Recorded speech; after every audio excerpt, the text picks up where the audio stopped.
más propiedad, nos referiremos a la manifestación de Kali con su cabellera compuesta de 16 serpientes y mirada petrificadora. El misterio del encadenamiento espiritual remite al hecho de que el Virya femenino, cuyo karma le permita canalizar a la diosa Kali, solo necesita, como mencionamos, de la férrea voluntad de su compañero tántrica para actualizar su rostro espiritual a través de la manifestación de la diosa.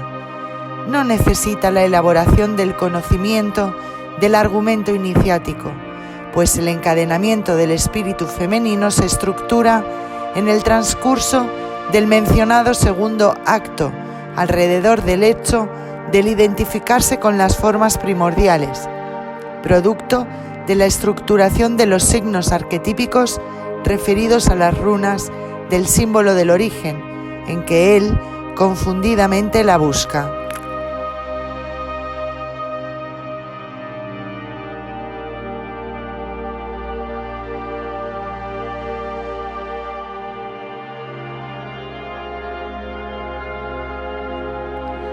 Recordemos aquí la definición de la instancia del drama espiritual de su propia caída que denominamos segundo acto, descripta en anteriores textos.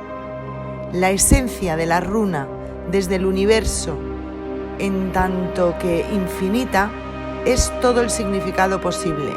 Cada una de ellas es todo el significado posible.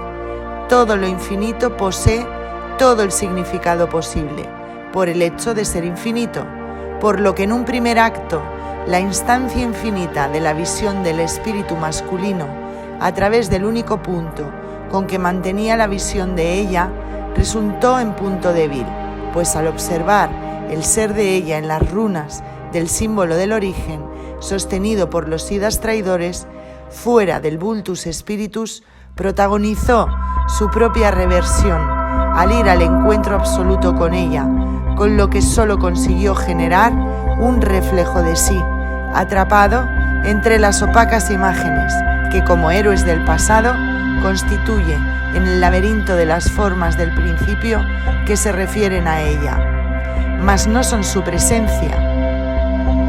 En un segundo acto, la visión del espíritu femenino, de la esencia de él, fuera del Vultus Spiritus, la llevó a identificarse con las mismas formas mencionadas, que él, buscándola a ella, vivificaba.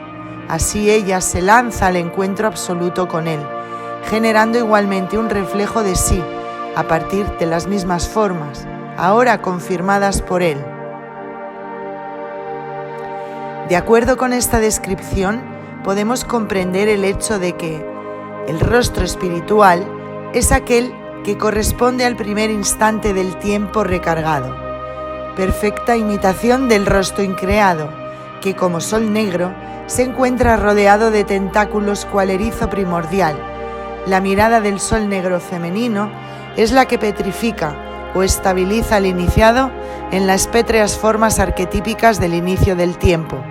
Ahora bien, la condición del Virya masculino no es la misma que la de su par femenino. Su rostro espiritual solo puede manifestarse en el ámbito de aquel mundo pétreo. Él aún la mira hacia el origen, aún la busca a ella en esas formas. No comprende, como gran antepasado del Virya hiperbóreo, la confusión del yo reflejo del espíritu, extraviado en la multiplicidad de las formas creadas que solo muestran su virulencia en el instante de tiempo siguiente al que él jamás tuvo acceso. Él, solo hecho de la mirada de Kali, actualiza el sol negro masculino, poniéndole término en el mismo acto al devenir anímico de la vida creada de él, desprovista de amort. El golpe mortal del Abrix es asestado por la diosa justo allí, en el inicio de la vida cálida, donde tuvo comienzo el devenir histórico. Este sitio microcósmico es determinado por las matrices que sostenían las formas orgánicas correspondientes al contexto de la puerta de Venus, los reptiles.